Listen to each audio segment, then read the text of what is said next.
Form, function, and simplicity. What more could you want out of a fly pattern? Other than the hook and the thread, the fly's name is the materials list, CDC and elk, or deer hair.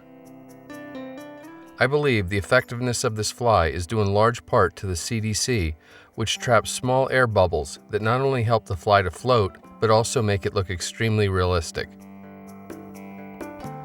If I could only tie this fly in one size, it would absolutely be a 16. So I'm going to tie it here on a Dai-Riki size 16 number 305 dry fly hook. With your hook firmly secured in the vise, start the thread just behind the hook eye and wind all the way back to the hook bend. Here I'm using UTC 70 and the color is brown.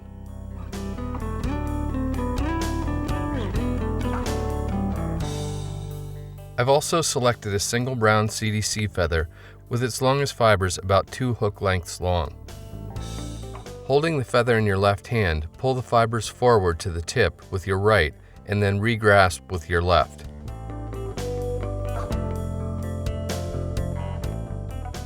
Place the feather tip on top of the hook shank and take 2 wraps around the feather and the shank. Then lift the feather tip slightly and take 1 wrap between it and the hook shank. Another wrap around the feather and the shank, and the slippery CDC is locked into place. Now wind your tying thread up the hook to just behind the eye. With hackle pliers, grab the stem butt and begin making adjacent wraps up the shank. Keep the feather straight, there's no need to twist it as you go.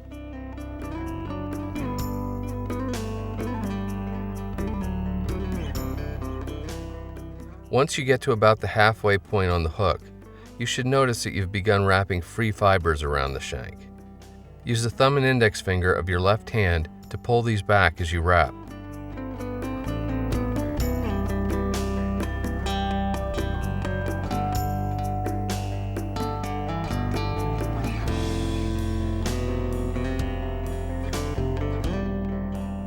Continue making wraps with the CDC to just behind the eye, and then tie off the stem with 2 good, secure wraps. Remember, CDC can be a little slippery.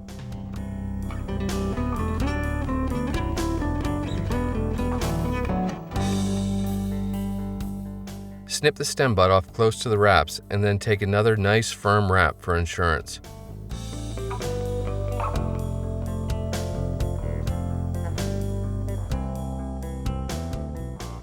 Select a small clump of finely tipped elk or deer hair in the desired color, here I'm using natural, and snip it free from the hide. With your fingers or a fine-tooth comb, remove the underfur from the base of the hairs.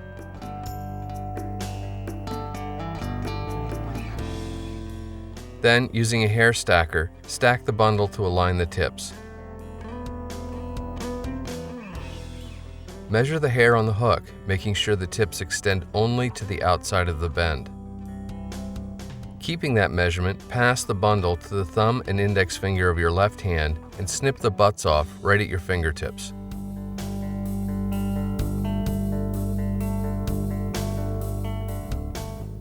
Place the bundle on top of the hook so that the snipped butt ends are aligned with the very front of the eye. Make 1.5 turns of tying thread around the bundle and the hook, pulling straight up with good tension at the end. Then, bring the thread around to complete the second wrap. Next, bring the thread through the butt ends at a 45-degree angle. Working it down and in really helps to lock the bundle in place. With that done, lift the butt ends slightly and make a couple of tight wraps between them and the hook shank.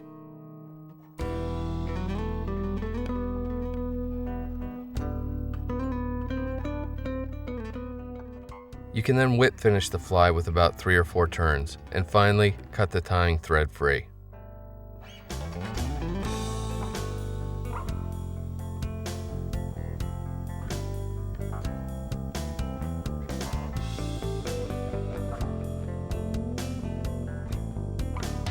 A small drop of head cement on the underside of the wraps will help keep everything where it needs to be.